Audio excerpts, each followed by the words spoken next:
I didn't get any concessions this time.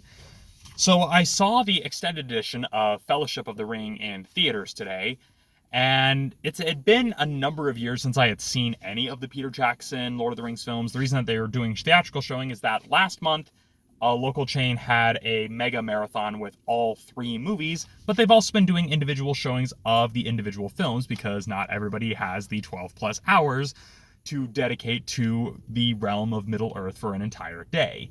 And so I went and saw Fellowship just out of curiosity. I remember first seeing the theatrical version when I was a kid, when it first came out, and so naturally I was curious to see what was different.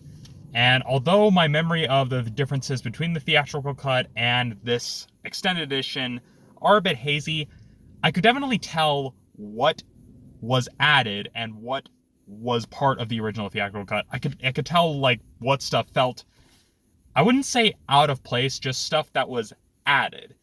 And this leads to a very interesting discussion of when it comes to adapting something like Lord of the Rings, or really any book, is whether or not you should skew as closely to the book as possible, or if you should make the necessary concessions to make it flow better for the new medium. This is something I've seen across a lot of different adaptations. It's kind of the reason why I gave up on the Hunger Games movies after Catching Fire, because those adaptations started trying to cater more to fans of the books rather than adapting the story to work within the medium, and that's not even getting into all of the other executive BS that Suzanne Collins tries to warn the readers about. So when it comes to the stuff that's added to the extended editions, the stuff that I liked that was added was some of the additional characterization we got for Boromir. In the theatrical cut, we don't really see much of him. We just see him painted as someone who is more preoccupied with securing the ring for Gondor, leading to the inevitable betrayal, leading to the breakup of the Fellowship.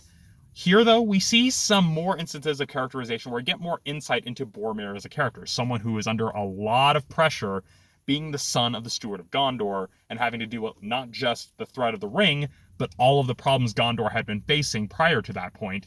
And you also get to see the tension and resolution between him and Aragorn and how they interact with one another, with him learning that Aragorn is the heir of Isildur. And so that was something I liked that was added. The stuff that was added that I felt probably was cut for a good reason is some of the more book-accurate elements. The prologue with Bilbo kind of explaining who hobbits are, yeah, true to the book, I kind of get it, but honestly, I would argue not really necessary for us telling the story they're trying to tell in the visual medium that is film.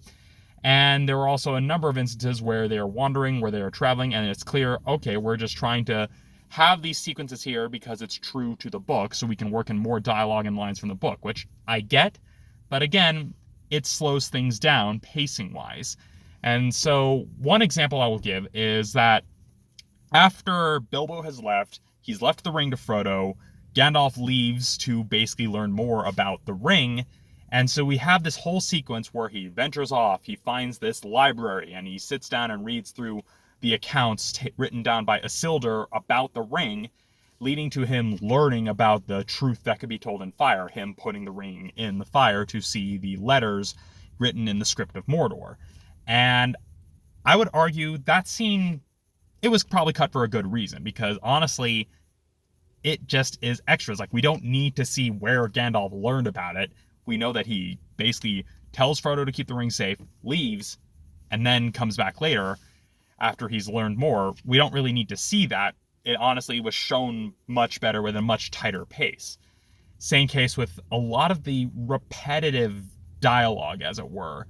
I mean, I understand kind of what they were going for with Sam doing kind of the rule of 3, explaining the whole, like, I made a promise, don't you lose him, Samwise Gamgee, and I don't mean to. I get what they were going for here, but again, not really necessary. I felt it was just a lot stronger in the theatrical cut, where we didn't really hear about it before, we just hear it at the very end when Sam is going after Frodo in the water, being like, I made a promise, don't you lose him, Samwise Gamgee, and I don't mean to. When it's said that one time, it has more of a punch to it, in my opinion. Again, filmmaking-wise, I can see what they were going for, but that's probably something that was cut with fairly good reason.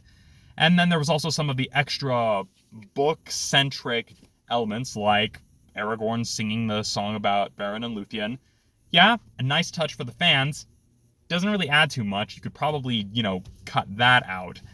And so, as a film, especially with how long the theatrical cut already was, when it comes to the additions that are in the extended cut, it very much feels like something that's there for the diehards of the diehards and not really something that works for adapting a story like Lord of the Rings to a visual medium. It doesn't mean it's inherently bad, it's just something that is always something that comes up when adapting work from one medium to another.